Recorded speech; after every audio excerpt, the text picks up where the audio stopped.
இந்த தென் சென்னை தொகுதியை எடுத்துக்கொள்ளுங்கள். தென் சென்னை தொகுதி மட்டுமல்ல, சென்னையே வெள்ளத்திலே மூழ்கி தத்தளித்த நேரத்திலே பல தடவை மாண்புமிகு அமைச்சர்கள் வந்தார்கள், பார்வையிட்டு சென்றார்கள். 37,000 கோடி ரூபாய் எங்கள் மக்கள் இழந்த சொத்திற்கு எங்களுடைய அந்த தர கட்டுமானத்தை செப்பனிடுவதற்கு வேண்டும் 37,000 கோடி ரூபாய் என்று முதலமைச்சர், மாண்புமிகு நம்முடைய டிஆர் பாலு ஐயா தலைமையிலான நாடாளுமன்ற உறுப்பினர்கள், அமைச்சர்கள் அத்தனை பேரும் சென்று அங்கே ஒன்றிய அமைச்சரை சந்தித்தோம், பிரதமரை சந்தித்து கோரிக்கை வைத்தோம், தம்பி உதயநிதி அவர்களும் சென்று சந்தித்து கோரிக்கை வைத்தார்கள். இன்று வரை ஏதோ பேருக்கு சட்ட ரீதியாக கொடுத்திருக்கிறோம் என்று 276 கோடி ரூபாய் மட்டும்தான் கொடுத்திருக்கிறார்கள். அதற்கு மேல் ஒரு அம்மஞ்சல்லி கூட கொடுக்கவில்லை. ஆனால் அவர்களுடைய ஆட்சி நாட்காலிக்கு 2 கால்களாக இருக்கின்ற பீகாருக்கும் ஆந்திர பிரதேசத்திற்கும் அள்ளி அள்ளி கொடுத்திருக்கிறார்கள். ஏப்ரல் மாத ஜிஎஸ்டி வரி வசூலில் பீகார் மாநிலம் ஒன்றிய அரசுக்கு கொடுத்த தொகை 1992 கோடி ரூபாய் தான். நம்முடைய தமிழ்நாடு முதலமைச்சருடைய தலைமையிலே ஜிஎஸ்டி தொகை 12,000 கோடி ரூபாய்க்கு மேலே கொடுத்திருக்கிறது. நமக்கு கொடுக்கப்பட்டிருக்கிறது சுழியம் 0. உத்தரகண்ட், நம்முடைய ஹிமாச்சல் பிரதேஷ், சிக்கிம் ஆகிய மாநிலங்கள் நடந்த பேரிடர் நிதியாக அள்ளி அள்ளி வழங்கப்பட்டிருக்கின்றது. நம்முடைய சகோதரர்கள் தான்.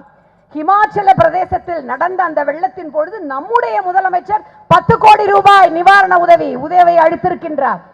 ஒடிசாவிலே நடந்த ரயில் விபத்தில் நாம் இங்கே நம்முடைய முதலமைச்சர் மீட்பு குழு ஒன்றை அமைத்து அங்கே இருக்கின்ற தமிழர்களை கொண்டு வர செய்து உதவி செய்திருக்கின்றார்.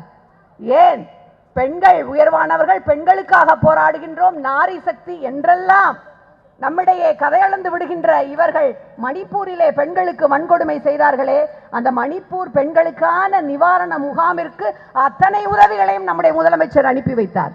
உறவுக்கு கை கொடுப்போம் என்கின்ற கொள்கை உடையவர் எங்களுடைய முதலமைச்சர். ஆனால் உரிமை என்று வரும் பொழுது அங்கு கொடுக்கின்ற கை, அள்ளி கொடுக்கின்ற கை இங்கே ஏன் கிள்ளி கூட கொடுக்கவில்லை என்றுதான் நாங்கள் கேட்கின்றோம். எங்களுக்கு உரியவற்றை கேட்கின்றோம். செஸ் வரி அதிகமாகிவிட்டது, சரக்கு வரி அதிகமாகிவிட்டது. இந்த நிதிநிலை அறிக்கையிலே முத்திரை தாள் விலையையும் கூட்டுங்கள் என்று தமிழ்நாட்டுக்கு சொல்லுகின்றது, அனைத்து மாநிலங்களுக்கும். முதலமைச்சர் கேட்கின்றார், முத்திரைத்தாள் வரியை கூட்டுங்கள் என்று வலியுறுத்துகிறீர்கள். கூட்டுகின்றோம்.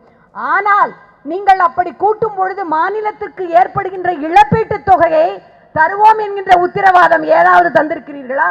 ஏற்கனவே ஜிஎஸ்டிக்கான இழப்பீட்டு தொகையை தரவில்லை.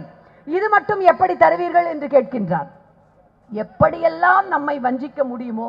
நம்முடைய சென்னை மெட்ரோ ரயில் 2ஆம் கட்டம், second phase of Chennai metro எத்தனை வருடங்கள் ஆகிவிட்டது.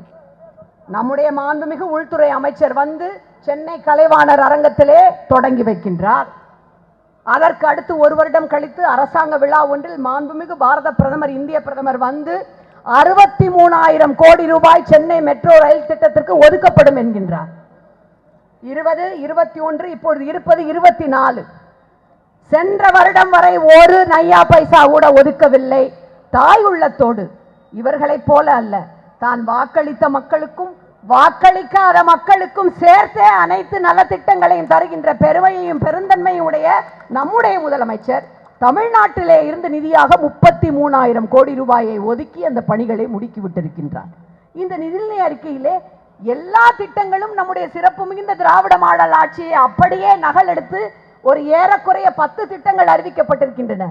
நாம் அறிவித்திருக்கின்ற தோழியர் தங்கும் விடுதி, நாம் அறிவித்திருக்கின்ற முதலமைச்சர் அறிவித்திருக்கின்ற இன்டர்ன்ஷிப் திட்டங்கள், இவற்றையெல்லாம் இரவலாக பெற்று அறிவித்திருக்கின்ற நிதியமைச்சர், தமிழ்நாட்டிலே பிறந்த நிதியமைச்சர், அதற்காவது தமிழ்நாட்டிற்கு நன்றி கடன் பட்டிருக்க வேண்டாமா இல்லையா?